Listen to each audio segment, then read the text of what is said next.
we're getting started on the build right now. Only thing I've taken off so far is these two 8mm bolts. There's one here, one underneath, because we're gonna get started on these parts over here. So I got the BBR foot peg, Lux billet, or kickstand, Cradle in here, nubs. That's right, nubs. And then we got the BBR skid plate in here. So these are gonna be the last 4 things that I'm gonna put on for now. I'm gonna get it on the floor, make some adjustments to my chain with having the other additions to it, the roller and all that. So anyways, that's kind of everything that's gonna get it kind of temporarily finished for right now. And I'm gonna enjoy the look of the stock plastic, stock seat, stock exhaust, just for a little bit. Just kind of giving it that different look that you don't see a lot. Well, I finally get to use my tap and die set. Drilling a 5mm drill bit in here, and then a 6mm tap. So then that guy is drilled out on these newer models. You do need to do that for the skid plate, for one of the bolts to go in the side. Just kind of want to let you guys know that. There is BBR videos that are out there with a simple Google search on how to do it. You don't have to go out and buy the right Loctite. They're gonna give you the stuff that you need. But anyways, here's the skid plate on right now. So nice and solid. We tapped this hole. Then there's the two, it's kind of important about this thing. The 2 holes that are right here that it mounts under are actually longer screws that I have Loctite on also. They go in and hold the bar that goes across for the pegs. And then right here in the back, you see this section, these holes, that whole back section here is where the cradle is gonna go in.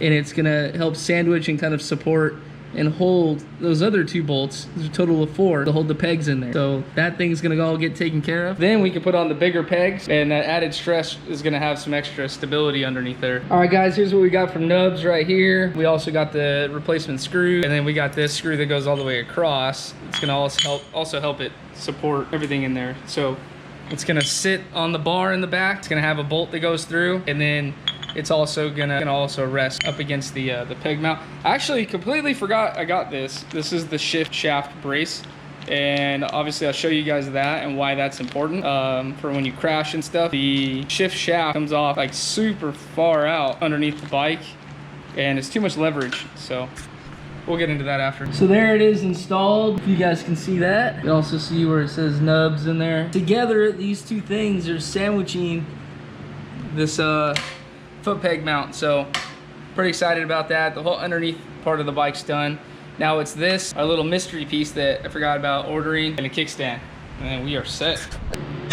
There's the pegs, those are on nice and tight. We got this one on too. Next is the kickstand. That'll give us a little bit more space to get the shifter deal in there. So we just got the little brace in here. To be honest with you, I'm not super happy that it didn't come with hardware, because you know, this thing's got, you know, a little extra depth to it and just some basic hand tools.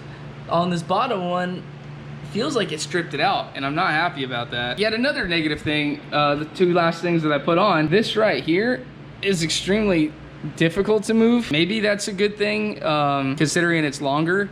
You're not gonna get a lot of bouncing around, but I had to get a mallet and tap it onto here to get it in. And then I adjusted this bolt as much as I could to not be like all the way tight. You'll see how it comes on. Like it actually, the bolt on the back threads into here, and then this threads onto the bolt. And playing with both of those, could have got like some sandpaper or something like that. Other than those 2 things, we're pretty much all complete. I'm gonna see how it sits right now. Show you guys that it's not leaning over all crazy like the one over there. Ooh, I think I got a chubby. Oh, might have got an extra one too. Check this thing out. I really want to get close to this because I'm like, I know these are all handmade here, and right here in Corona from Mr. Don. This is just a nice, the only thing I can compare it to is Yoshimura. I really enjoy Yosh pipes. And I don't think anybody anymore does like a really bad job, but there is companies that have a big name that clearly ship them in from overseas. When they're waiting on a batch of 500, usually that tells me where they're coming from. That's just me making an assumption. I want to focus more on this and not so much the competition. I mean, this is one clean pipe. I really like it, and I think it's going to look great compared to the stock one. And it's really a missing piece, I think, to what this bike needs. So I can't wait to fire it up and see what it sounds like. We got the new one in my hand. We got the old one on the ground here. Check that out. It's hard to tell with the heat shield, but you can really tell down here where it's kind of corked up and it goes big to small. So I like that this clears it up. Obviously you could tell where this is tapered here from like a smaller size to a bigger one, but that's it, just one right there. And then this muffler obviously being bigger right here. Anyway, it's pretty cool. I like it so far. It looks good. Does it sound good? There's the bike with no exhaust on it. Looks kind of naked. Look at that. That really is the easy install right there. Made in the USA. Look at that. Finished product right there, and it looks clean. Don really knows what he's doing over there. I can tell you that. This is one clean setup. Super happy with the fitment. I was really only gonna get this or get a Yosh. Glad I did.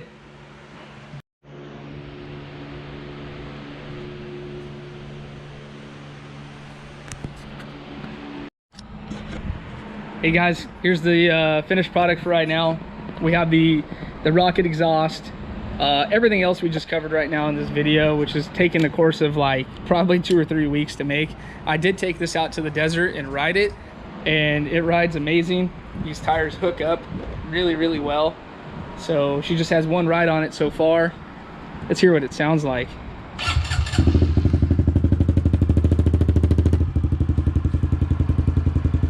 Sounds like a big bike.